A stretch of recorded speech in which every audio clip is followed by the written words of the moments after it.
बिस्मिल्लाहिर्रहमानिर्रहीम। अस्सलाम वालेकुम। आप देख रहे हैं हालात। मैं हूँ सईद चौधरी। भारतीय मकबूजा कश्मीर के अंदर पहलगाम के मुकाम पे कुछ सियाहों पे फायरिंग वगैरह हुई है और भारत ये इल्ज़ाम लगा रहा है कि जनाब उसमें 26 या 27 सियाह जो हैं वो मारे गए हैं और इसके पीछे वो कहते हैं जनाब कश्मीरी हुर्रियत पसंद है, जिनको वो दहशतगर्द कहते हैं, और पाकिस्तान का जनाब इनका हाथ है इस सारे मामले में। ये दौरे पे थे जनाब मोदी साहब सऊदी अरब के, और अपना दौरा मुख्तसर करके ये इंडिया भारत वापस आ चुके हुए हैं।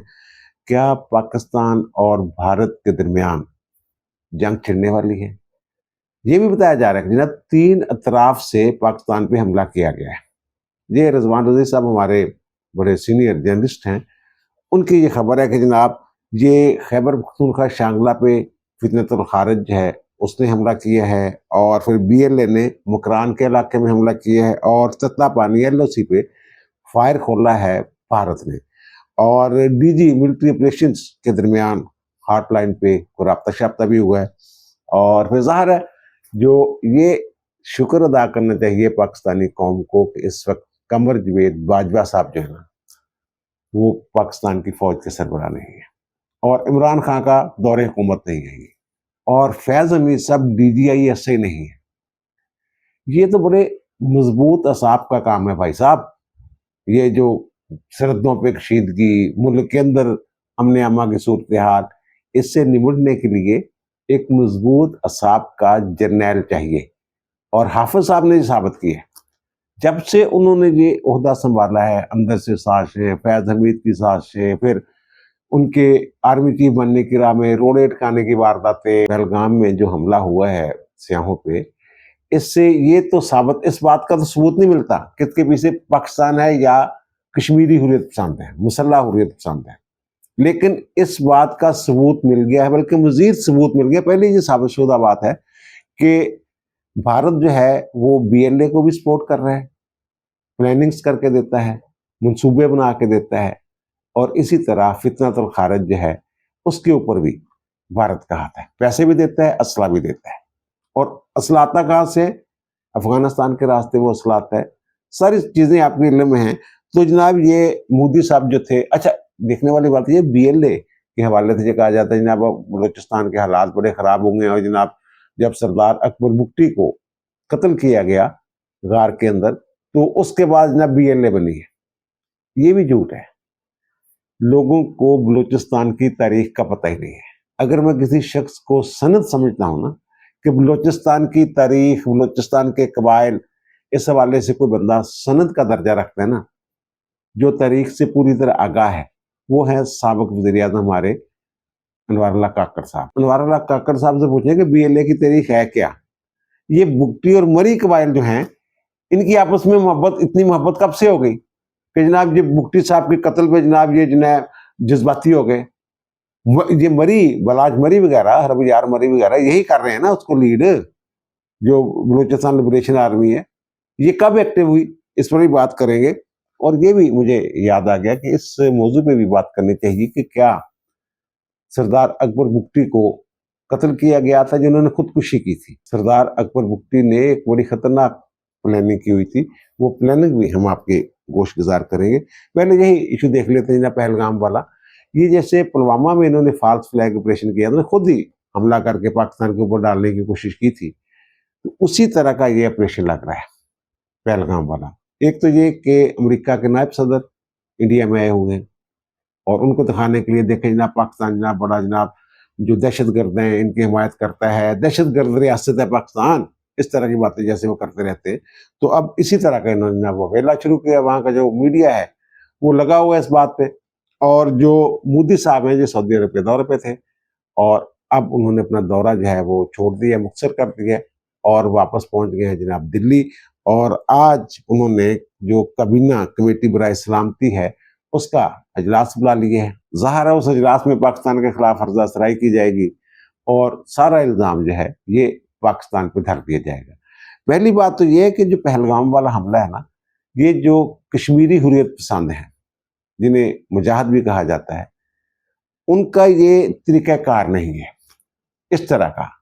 हाँ, ये ठीक है कि कुछ लोगों को उन्होंने माजी में यरगमाल बनाने की मिसालें मिलती है, लेकिन इस तरह गैर मुसल्लह लोगों को, सियाहों को कत्ल करने की कोई ऐसी रवायत मिलती ही नहीं है।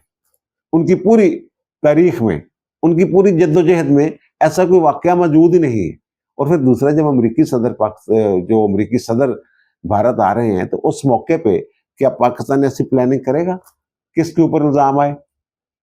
और दूसरी बात यह है कि जो खबरें आ रही हैं कि जनाब इन्होंने तत्तापानी के करीब जनाब LOC पे कुछ फायरिंग शायरिंग की है, और ऐसी इतलात भी है कि भारी असला भी इस्तेमाल किया जा रहा है। अगर ऐसा होता तो फिर लाइन ऑफ कंट्रोल पे कम से कम पाकिस्तान की जो फौज है उसकी नफरी तो बढ़ाई जाती ना, कि जनाब वहाँ ये कर रहे हैं जो वो पहलगाम में मुजाहिदीन, तो फिर जनाब उसके रद्द-ए-अमल में भारत जो है इस तरह मुंह करेगा, तो जनाब तैयारी तो होनी चाहिए ना। इस तरफ तो इस तरह की तैयारी नहीं थी। अब वो तत्तापानी के हवाले से पता चला कि अब इन्होंने कुछ दस्ते जो हैं और जो असला है, भारी असला, वो वहाँ भिजवाया है, और बाकी जो शांगला और मुकरान वाला है मामला, वो खबर आ जाएगी कि जनाब 6 बंदे एक जगह गए, उड़ा दिए पाक फौज ने, और 8 बंदे एक जगह पे उड़ा दिए। यानी ये जो है ना, ये अब जनाब हमला करेंगे, भाग जाएंगे, वो भागने वाले रास्ते बंद हैं। पहले भी मैं अर्ज कर चुका हूँ कि ये प्लानिंग हो चुकी हुई है कि जनाब जमीन से, जमीन के ऊपर से, दोनों जगह पे, दोनों जगह से हमला होना है। अच्छा, दिलचस्प बात यह है कि पहलगाम वाला जो मामला है, जो भारत इल्जाम तराशी कर रहा है, उस पर कोई और रियासत जो है वो कान ही नहीं धर रही, उस पर यकीन ही नहीं किया जा रहा है। लेकिन अगर उधर वो तत्तापानी पे उन्होंने फायरिंग शुरू की और दूसरी तरफ जो है शांगला, KPK और मुकरान में BLA वगैरह ने अगर हमला किया है, तो इसका मतलब कि इनका एक गठजोड़ है। ये साबित होता है कि पाकिस्तान मुखालिफ कुत्ते। वैसे एक अजीब बात जो मैं कई दिनों से सोच रहा हूँ कि जो हमारा इंटेलिजेंसिया है, दानश्वर तबका है, नाम नहाद दानश्वर तबका, जो TV चैनल पर बैठ के बयानियां बनाता है, वो अभी तक ये फैसला ही नहीं कर सका, या ये तासर ही नहीं दे सका वो, कि ना वो गैर जानबदार है, रियासत पाकिस्तान के साथ है, या मुल्क दुश्मनों के साथ है। और भाई किसी एक पासे तो खड़े हो ना, जी सच्ची गल है कम से कम वो तो करो ना। बहरहाल मोदी साहब आ गए हैं जनाब, और मुझे लग रहा है कि कशीदगी जो है ये पाकिस्तान और भारत के दरमियान बढ़ने वाली है। इतलात ये हैं कि अगर भारत कोई ताले आजमाई करता है, कोई मुहिमजोई करता है, तो उसका मुंह तोड़ जवाब देने के लिए पाकिस्तान की मुसल्लह अफवाज को हाई अलर्ट कर दिया गया है, स्टैंड बाई है जो हमारी मुसल्लह अफवाज है। तो टेंशन वाली बात नहीं है, ये मैं अर्ज कर रहा हूँ। ये मैं इसलिए अर्ज कर रहा हूँ कि अगर कमर जवेद बाजवा साहब होते ना आर्मी चीफ, तब सूरत कुछ मुख्तलिफ हो सकती थी। कमर बाजवा साहब नीवा दा लैने के चक्कर च से हमेशा। वो अभिनंदन वाला मामला थोड़े इलम च है की होया सी, और दूसरे दिन जनाब उन्होंने चाय शाय पिला के वापस भेजता सी। एक बड़ा वड्डा कारनामा सी ਉਹਦਾ जहाज सुटना पाक फजाइया का। लेकिन जिस तरीके ने उन्होंने वापस किया गया, खान साहब ने असम्बली च खड़े होकर कहा सी ना कि जनाब क्या मैं अब जंग छेड़ दूं, इस तरह की बातें की थी, और हाथ पांव फूले हुए थे बाजवा साहब के। अच्छा, बाजवा साहब और हाफिज साहब में क्या फर्क है? ये जिस दिन जाफर एक्सप्रेस पे हमला हुआ ना, एक बड़े सियासतदान जो थे वो उस वक्त गए हैं जनाब मुलाकात के लिए। वैसे पहले से मुलाकात तय थी कोर कमांडर कोयटा से मिलने के लिए, तो उस वक्त उन्हें नहीं पता था कि जाफर एक्सप्रेस पे कोई मामला हो गया हुआ है। बहरहाल उनकी कोर कमांडर कोयटा से मुलाकात होती है, तो वो कोर कमांडर साहब जो हैं वो थोड़े से जज्बाती भी उस वक्त नजर आ रहे थे, वो साहब बताते हैं। तो उन्होंने कहा कि जनाब, मुलाकात के बाद उन्होंने कहा कि आपको जाफर एक्सप्रेस वाले वाकये का तो पता चल गया होगा। तो उन्होंने कहा जनाब मुझे तो पता नहीं। फिर उन्होंने उनको कुछ तफसीलात बताई, तो वो कहते बाहर निकल के मैंने मोबाइल देखा तो वो भरा हुआ था खबरों के साथ, खबरों से। तो वो कहते ये वहां ये पता चला कि जनाब ये फैसला कर लिया गया था कि जनाब उनके आगे झुकना नहीं है और ब्लैकमेल नहीं होना उनके हाथों।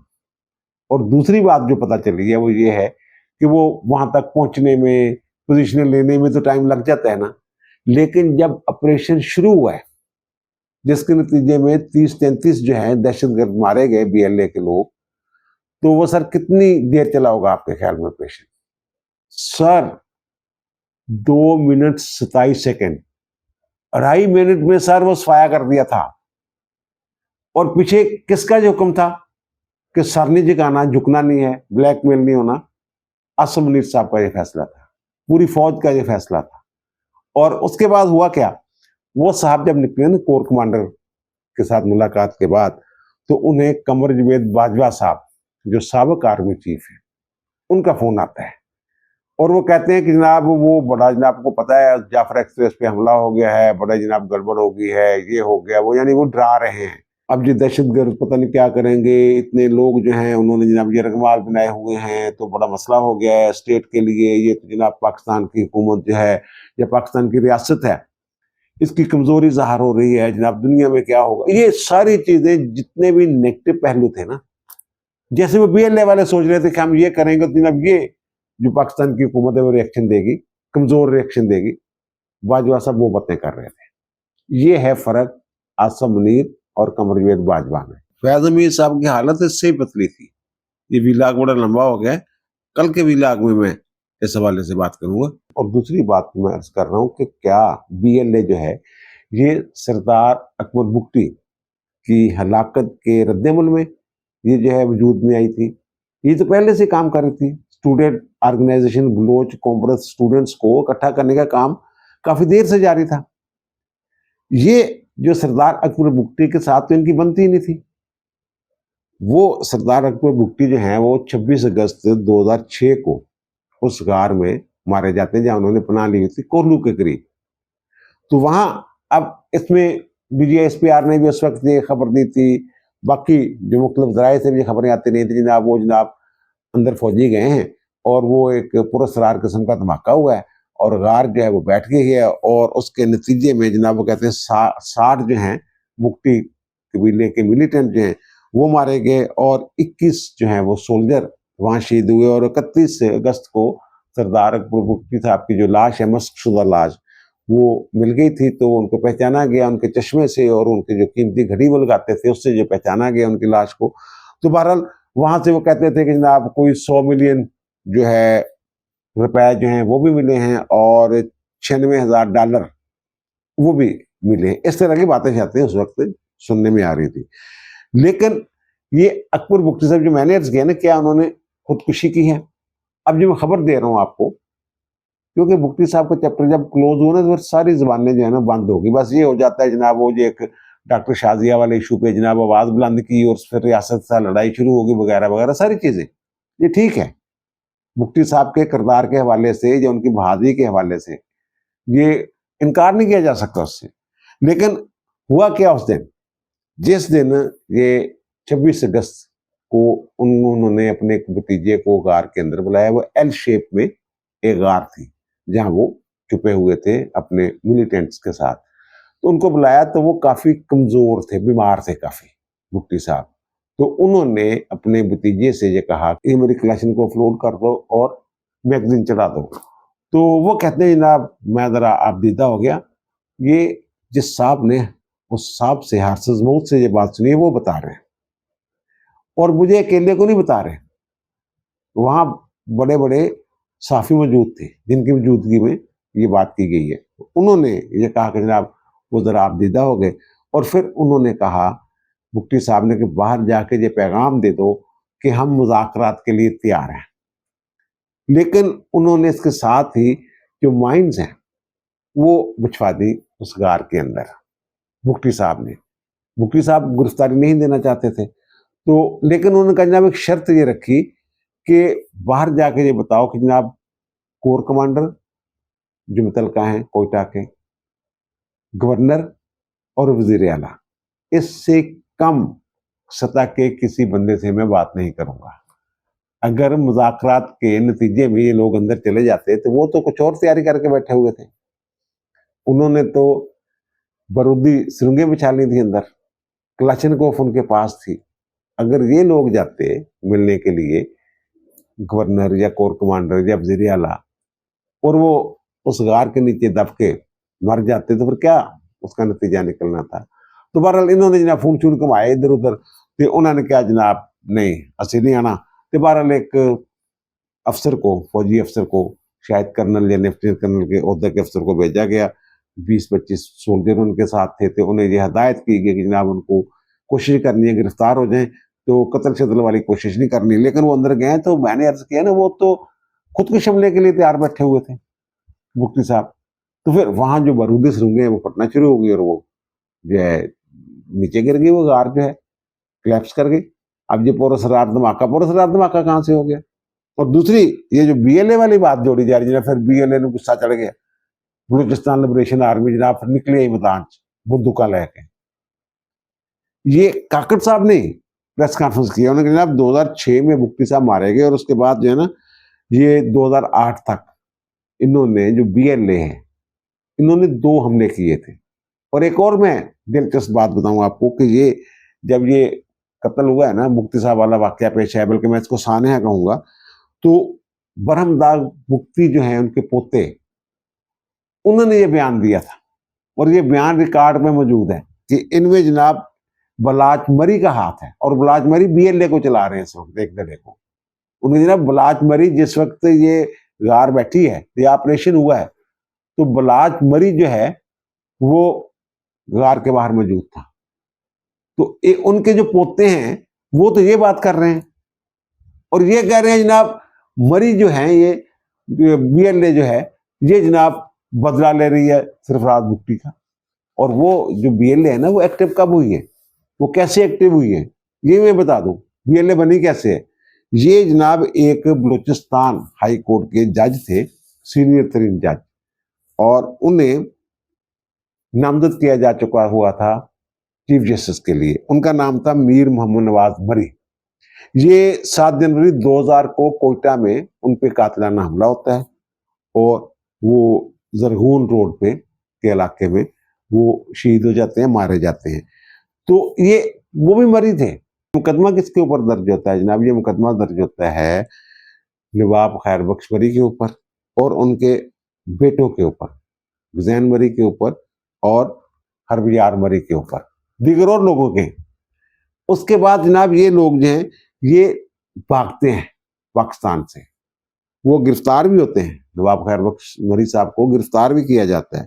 फिर उन्होंने कानून से बचने के लिए मुसल्लह जद्दोजहद के पीछे बना ली। हरबियार मरी साहब तो बरतानिया चले गए, वहां उनके खिलाफ मुकदमा भी चला, लेकिन उन्हें फिर बरी कर दिया गया। फिर उन्होंने वहां सियासी पनाह ले ली। लेकिन बीएलए जो है इसको बरतानिया, चीन और इवन कि अमेरिका जो है वो दहशतगर्द तंजीम जब डिक्लेयर कर चुका हुआ है। फिर जहां से इन्होंने जो अपनी वो दहशतगर्दी की कार्रवाई है वो तेज की, कानून से बचने के लिए इन्होंने पहाड़ों पे चढ़ गए। और फिर जो इन्होंने पहला खुदकुश हमला किया था ना वो 2018 में किया था। वो दलबंदीन के इलाके में वो जो चीनी लोग थे, रेकोडक्ट इंजीनियर्स रेकोडक्ट के ऊपर काम कर रहे थे, तो उनकी बस के ऊपर वो हमला किया गया था। फिर जो है चीनी कराची में चीनी कौंसल खाने पे हमला किया गया। और चाइना के इसके साथ क्या ताल्लुक भाई? कौंसल खाने पे आप लोग हमला कर रहे हैं तो उसका जो बलूचिस्तान के लोग हैं, अवाम है, उनकी महरूमी के साथ क्या ताल्लुक उसका? वो तो वहां तरक्की के लिए आए हुए हैं। बहरहाल ये जनाब इन्होंने इनका चेहरा है। और फिर जो मैंने कहा ना ये पहले स्टूडेंट्स से इन्होंने जनाब वो शुरू किया काम, तो ये हमारे आमिर मीर साहब हैं, साबिक वज़ीर इत्तलात पंजाब के, वो ये बता रहे थे कि जनाब ये जो लोग इनको खुसूसी रायत के साथ यहाँ लाया गया था ना पंजाब यूनिवर्सिटी में बलोचों को, तो वो कह रहे थे कि जनाब यहाँ जो फारगल तहसील बलूचिस्तान बलोच स्टूडेंट्स थे वो सारे, चलो सारे नहीं होंगे, वो भारत में जाके बैठे हुए हैं। उन्होंने वो नाइला कादरी एक लड़की है जहाँ जो पता नहीं उसने क्या कोई नाम नहात कोई तंजीम बना के भारत में बैठ के जनाब वो प्रेस कॉन्फ्रेंस वगैरह भी करती रहती है। तो वो कहते हैं कि उसके मुझे मैसेज आया करते थे उस खातून के, नाइला कादरी के, अब बंद हुए हैं। तो इनका भुट्टी साहब के साथ या वहां के अवाम की महरूमी के साथ बीएलए के क्या ताल्लुक है? इसको सपोर्ट कर रहा है भारत, पैसे दे रहा है। और ये जो मैंने बता दिया कि जनाब ये एक्टिव कैसे हुए हैं, मरी फैमिली जो बलाच मरी वगैरह जो है, कैसे इन्होंने बीएलए को नेक तूत पे इस्तेवार किया और फिर मुनज़्ज़म किया और फिर असला उसला जो भी है वो अमरीकी असला जो है वो भी जनाब सुना बिक रहा था। और वो बड़ा एक अजीब मामला है। जो वहाँ फौज तैयार की थी ना अमेरिका ने, उसका ख्याल यह था कि जब हम जाएंगे तो जैसे इराक में सवाल तो उस फौज ने इराक को, तो ये जनाब अफगानिस्तान में ये वाले जो है हम तैयार करके जा रहे हैं। उधरों फौजी अमरीकी फौजा निकलियां उधरों हथियार लेके गायब हो गए। वो जो फौजी तैयार करके गए थे और हथियार उन्होंने मार्केट बेच देते। चंद दिन पहलों एक गैर मुल्की अखबार ने तुम रिपोर्ट पढ़ी होनी है कि जो जाफर एक्सप्रेस हमले असला इस्तेमाल होया वो ही चीज जो अमरीकी छड़ के गए थे अफगानिस्तान के बारे में शुक्र अदा करो कि जनाब कमर जवेद बाजवा साहब जैसा आदमी जैसे हमारा आर्मी चीफ नहीं है जिसके इन हालात में हाथ पांव फूल जाया करते थे। इनके बारे में कुछ और बातें सुनने में आ रही हैं हाफिज आसम मुनीर के हवाले से कि ऐसे हालात में जैसे आप बन रहे हैं इनकी जो फैसला साजी की जो फैसला करने की जो सलाहियतें हैं उनमें इजाफा हो जाता है। ये एक कह लें आपके खुदा की तरफ से वदियत की ये खूबी है और फौज के अंदर जो जो सलाहियत है ना हाफिज साहब की इस पे बड़ा एतबार किया जा रहा है, एतमाद करते हैं लोग। तो जब फौज का एतमाद भी हासिल हो कौम का भी एतमाद हासिल हो तो इंडिया पंगा लैके देख लो। पहले भी कोशिश करके देखी थी उन्होंने, यानी वो जो वजीर आजम साहब कह रहे थे मैं जंग छेड़ दूं और आर्मी चीफ ने हाथ पैर फुले हुए सी, वजीर खारजा कह रहा सी पसीने छुटे हुए सी बकौल खाजा आसिफ। ਇਹ पार्लीमेंट के अंदर ही सारी गल्लां हुई थी ना ते उदों कुछ नहीं कर सकिया सी। हुण ते फौज की क्यादत ही कोई और चीज़ है जनाब। अब दीजिए मुझे इजाजत, इंशाअल्लाह दोबारा मुलाकात होगी नए भी इलाके के साथ। अल्लाह ताला आप पर मुझ पर हम सब पर मेहरबान रहे। अल्लाह हाफिज।